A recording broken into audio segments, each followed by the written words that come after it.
PGS ಆಸ್ಪತ್ರೆಯಲ್ಲಿ ಚಿಕಿತ್ಸೆಯನ್ನ ಪಡಿತಾ ಇರುವಂತಹ ರೇಣುಕಾ ಸ್ವಾಮಿ ಕೊಲೆ ಪ್ರಕರಣದ ಆರೋಪಿ ದರ್ಶನ್ ಆಪರೇಷನ್ ಅಂತ ಹೇಳಿ ಆಪರೇಷನ್ ಅವಶ್ಯಕತೆ ಇದೆ ಅಂತ ಹೇಳಿ ಅವರು ಮಧ್ಯಂತರ ಜಾಮೀನನ್ನ ಪಡೆದುಕೊಂಡಿದ್ರು. ಆದರೆ ಬಿಜಿಎಸ್ ಆಸ್ಪತ್ರೆಗೆ ದಾಖಲಾದ ಬಳಿಕ ಇಲ್ಲಿಯವರೆಗೂ ಕೂಡ ಆಪರೇಷನ್ ಆಗಿಲ್ಲ. ಹಾಗಾದ್ರೆ ದರ್ಶನ್ಗೆ ಆಪರೇಷನ್ ಅಗತ್ಯ ಇಲ್ವಾ? ಅದಕ್ಕೆ ಸಂಬಂಧಪಟ್ಟಂತ ಒಂದು ವರದಿ ನಿಮ್ಮ ಮುಂದೆ.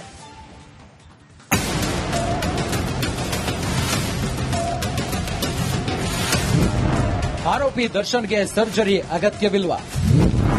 ಬೆನ್ನು ನೋವಿಗೆ ಫಿಸಿಯೋಥೆರಪಿ ಸಾಕ? ಬಿಜಿಎಸ್ ಆಸ್ಪತ್ರೆಯಲ್ಲಿ ಚಿಕಿತ್ಸೆ ಪಡೆಯುತ್ತಿರುವ ದರ್ಶನ್ ಜಾಮೀನಿನ ಟೆನ್ಷನ್ನಲ್ಲೇ ದಿನ ದುಡಿದಿದ್ದಾರೆ. ಈ ಮಧ್ಯೆ ದರ್ಶನ್ಗೆ ಮತ್ತೊಂದು ತಲೆನೋವು ಶುರುವಾಗಿದೆ. ಬೆನ್ನು ನೋವಿನ ಕಾರಣಕ್ಕೆ ಮಧ್ಯಂತರ ಜಾಮೀನು ಪಡೆದು ಆಸ್ಪತ್ರೆ ಸೇರಿರೋ ದರ್ಶನ್ಗೆ ಸರ್ಜರಿಯೇ ಅಗತ್ಯವಿಲ್ಲ ಎಂದು ವೈದ್ಯರು ಸಲಹೆ ನೀಡಿದ್ದಾರೆ ಎಂದು ಹೇಳಲಾಗಿದೆ.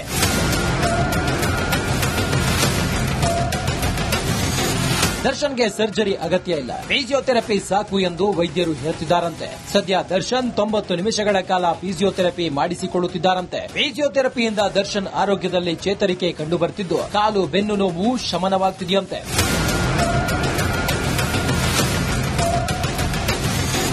ಫಿಸಿಯೋಥೆರಪಿಯಿಂದ ಬೆನ್ನು ನೋವು ಕಡಿಮೆಯಾಗ್ತಿರೋದ್ರಿಂದ ಸರ್ಜರಿ ಬೇಡ ಎಂದು ವೈದ್ಯರು ಹೇಳ್ತಿದ್ದಾರೆ ಅನ್ನೋ ಮಾಹಿತಿ ಬಹಿರಂಗವಾಗಿದೆ. ಮತ್ತೊಂದು ಕಡೆ ದರ್ಶನ್ ಬೇರೆ ಆಸ್ಪತ್ರೆಗೆ ಶಿಫ್ಟ್ ಆಗುವ ಬಗ್ಗೆಯೂ ಯೋಚಿಸುತ್ತಿದ್ದಾರಂತೆ.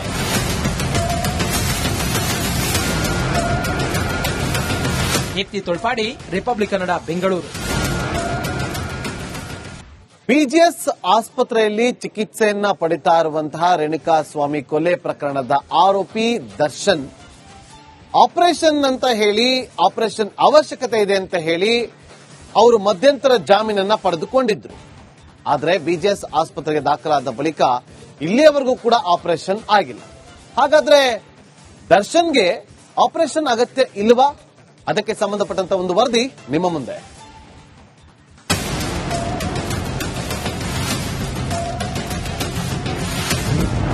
ಆರೋಪಿ ದರ್ಶನ್ಗೆ ಸರ್ಜರಿ ಅಗತ್ಯವಿಲ್ವಾ? ಬೆನ್ನು ನೋವಿಗೆ ಫಿಸಿಯೋಥೆರಪಿ ಸಾಕ?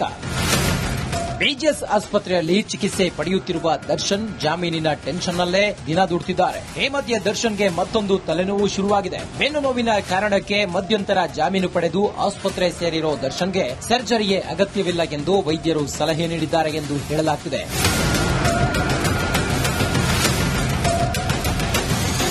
ದರ್ಶನ್ಗೆ ಸರ್ಜರಿ ಅಗತ್ಯ ಇಲ್ಲ, ಫಿಸಿಯೋಥೆರಪಿ ಸಾಕು ಎಂದು ವೈದ್ಯರು ಹೇಳ್ತಿದ್ದಾರಂತೆ. ಸದ್ಯ ದರ್ಶನ್ 90 ನಿಮಿಷಗಳ ಕಾಲ ಫಿಸಿಯೋಥೆರಪಿ ಮಾಡಿಸಿಕೊಳ್ಳುತ್ತಿದ್ದಾರಂತೆ. ಫಿಸಿಯೋಥೆರಪಿಯಿಂದ ದರ್ಶನ್ ಆರೋಗ್ಯದಲ್ಲಿ ಚೇತರಿಕೆ ಕಂಡುಬರುತ್ತಿದ್ದು ಕಾಲು ಬೆನ್ನು ನೋವು ಶಮನವಾಗುತ್ತಿದೆಯಂತೆ.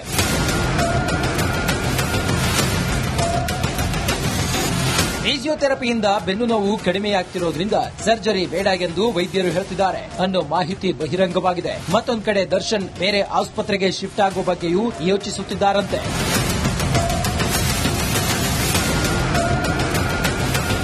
ದೀಪ್ತಿ ತೊಳ್ಪಾಡಿ, ರಿಪಬ್ಲಿಕ್ ಕನ್ನಡ, ಬೆಂಗಳೂರು.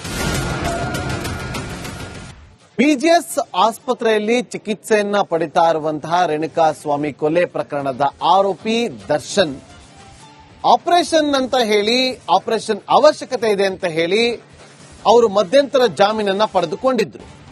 ಆದರೆ ಬಿಜಿಎಸ್ ಆಸ್ಪತ್ರೆಗೆ ದಾಖಲಾದ ಬಳಿಕ ಇಲ್ಲಿಯವರೆಗೂ ಕೂಡ ಆಪರೇಷನ್ ಆಗಿಲ್ಲ. ಹಾಗಾದ್ರೆ ದರ್ಶನ್ಗೆ ಆಪರೇಷನ್ ಅಗತ್ಯ ಇಲ್ವಾ? ಅದಕ್ಕೆ ಸಂಬಂಧಪಟ್ಟಂತ ಒಂದು ವರದಿ ನಿಮ್ಮ ಮುಂದೆ.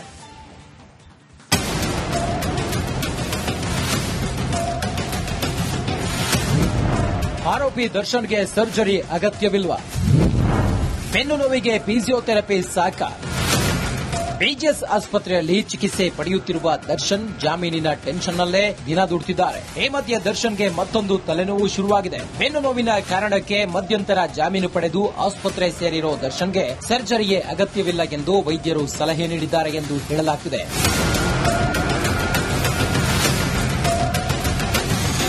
ದರ್ಶನ್ಗೆ ಸರ್ಜರಿ ಅಗತ್ಯ ಇಲ್ಲ, ಫಿಸಿಯೋಥೆರಪಿ ಸಾಕು ಎಂದು ವೈದ್ಯರು ಹೇಳ್ತಿದ್ದಾರಂತೆ. ಸದ್ಯ ದರ್ಶನ್ 90 ನಿಮಿಷಗಳ ಕಾಲ ಫಿಸಿಯೋಥೆರಪಿ ಮಾಡಿಸಿಕೊಳ್ಳುತ್ತಿದ್ದಾರಂತೆ. ಫಿಸಿಯೋಥೆರಪಿಯಿಂದ ದರ್ಶನ್ ಆರೋಗ್ಯದಲ್ಲಿ ಚೇತರಿಕೆ ಕಂಡುಬರುತ್ತಿದ್ದು ಕಾಲು ಬೆನ್ನು ನೋವು ಶಮನವಾಗುತ್ತಿದೆಯಂತೆ.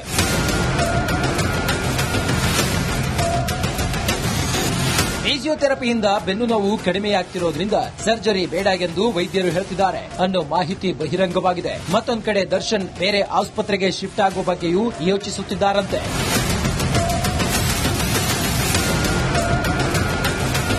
ದೀಪ್ತಿ ತೊಳ್ಪಾಡಿ, ರಿಪಬ್ಲಿಕ್ ಕನ್ನಡ, ಬೆಂಗಳೂರು. ಬಿಜಿಎಸ್ ಆಸ್ಪತ್ರೆಯಲ್ಲಿ ಚಿಕಿತ್ಸೆಯನ್ನ ಪಡಿತಾ ಇರುವಂತಹ ರೇಣುಕಾ ಸ್ವಾಮಿ ಕೊಲೆ ಪ್ರಕರಣದ ಆರೋಪಿ ದರ್ಶನ್ ಆಪರೇಷನ್ ಅಂತ ಹೇಳಿ, ಆಪರೇಷನ್ ಅವಶ್ಯಕತೆ ಇದೆ ಅಂತ ಹೇಳಿ ಅವರು ಮಧ್ಯಂತರ ಜಾಮೀನನ್ನ ಪಡೆದುಕೊಂಡಿದ್ರು. ಆದರೆ ಬಿಜಿಎಸ್ ಆಸ್ಪತ್ರೆಗೆ ದಾಖಲಾದ ಬಳಿಕ ಇಲ್ಲಿಯವರೆಗೂ ಕೂಡ ಆಪರೇಷನ್ ಆಗಿಲ್ಲ. ಹಾಗಾದ್ರೆ ದರ್ಶನ್ಗೆ ಆಪರೇಷನ್ ಅಗತ್ಯ ಇಲ್ವಾ? ಅದಕ್ಕೆ ಸಂಬಂಧಪಟ್ಟಂತ ಒಂದು ವರದಿ ನಿಮ್ಮ ಮುಂದೆ.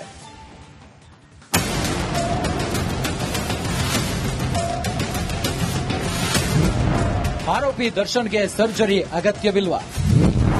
ಬೆನ್ನು ನೋವಿಗೆ ಫಿಸಿಯೋಥೆರಪಿ ಸಾಕ? ಬಿಜಿಎಸ್ ಆಸ್ಪತ್ರೆಯಲ್ಲಿ ಚಿಕಿತ್ಸೆ ಪಡೆಯುತ್ತಿರುವ ದರ್ಶನ್ ಜಾಮೀನಿನ ಟೆನ್ಷನ್ನಲ್ಲೇ ದಿನ ದುಡ್ತಿದ್ದಾರೆ. ಈ ಮಧ್ಯೆ ದರ್ಶನ್ಗೆ ಮತ್ತೊಂದು ತಲೆನೋವು ಶುರುವಾಗಿದೆ. ಬೆನ್ನು ನೋವಿನ ಕಾರಣಕ್ಕೆ ಮಧ್ಯಂತರ ಜಾಮೀನು ಪಡೆದು ಆಸ್ಪತ್ರೆ ಸೇರಿರೋ ದರ್ಶನ್ಗೆ ಸರ್ಜರಿಯೇ ಅಗತ್ಯವಿಲ್ಲ ಎಂದು ವೈದ್ಯರು ಸಲಹೆ ನೀಡಿದ್ದಾರೆ ಎಂದು ಹೇಳಲಾಗುತ್ತಿದೆ.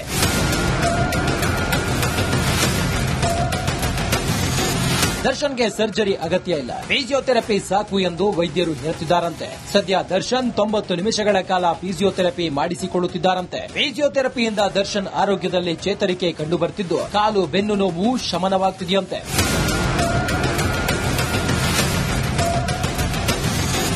ಫಿಸಿಯೋಥೆರಪಿಯಿಂದ ಬೆನ್ನು ನೋವು ಕಡಿಮೆಯಾಗ್ತಿರೋದ್ರಿಂದ ಸರ್ಜರಿ ಬೇಡ ಎಂದು ವೈದ್ಯರು ಹೇಳ್ತಿದ್ದಾರೆ ಅನ್ನೋ ಮಾಹಿತಿ ಬಹಿರಂಗವಾಗಿದೆ. ಮತ್ತೊಂದು ಕಡೆ ದರ್ಶನ್ ಬೇರೆ ಆಸ್ಪತ್ರೆಗೆ ಶಿಫ್ಟ್ ಆಗೋ ಬಗ್ಗೆಯೂ ಯೋಚಿಸುತ್ತಿದ್ದಾರಂತೆ.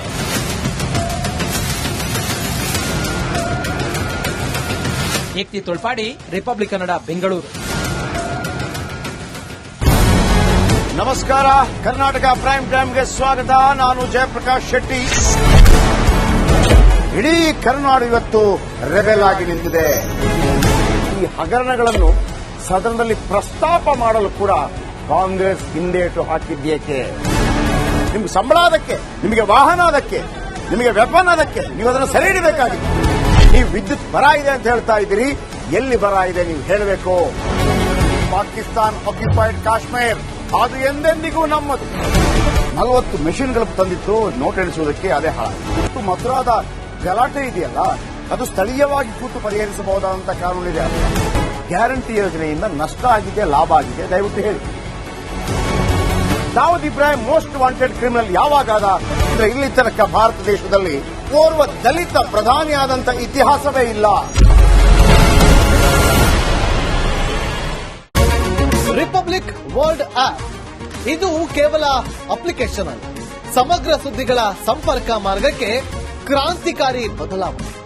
ರಿಪಬ್ಲಿಕ್ ವರ್ಲ್ಡ್ ಆಪ್ ಕೇವಲ ಸುದ್ದಿ ಅಪ್ಲಿಕೇಶನ್ ಅನ್ನ ಪರಿಚಯ ಮಾಡ್ತಾ ಇಲ್ಲ, ಬದಲಾಗಿ ಡಿಜಿಟಲ್ ಸುದ್ದಿ ಬಳಕೆಯ ಹೊಸ ಯುಗಕ್ಕೆ ನಾಂದಿ ಹಾಡ್ತಾ ಇದೆ. ಇದೊಂದು ಬ್ರೇಕಿಂಗ್ ನ್ಯೂಸ್, ಪ್ರಭಾವಶಾಲಿ ಕಾರ್ಯಕ್ರಮಗಳಿಗೆ ಗಟ್ಟಿಯಾದ ವೇದಿಕೆ. ರಿಪಬ್ಲಿಕ್ ವರ್ಲ್ಡ್ ಅಪ್ಲಿಕೇಶನ್ ಈಗ ಲೈವ್ ಆಗಿದೆ. ಗೂಗಲ್ ಪ್ಲೇಸ್ಟೋರ್ ಮತ್ತು ಆಪಲ್ ಆಪ್ ಸ್ಟೋರ್ ಎರಡರಲ್ಲೂ ಲಭ್ಯವಿದೆ. ಈಗಲೇ ಡೌನ್ಲೋಡ್ ಮಾಡಿ.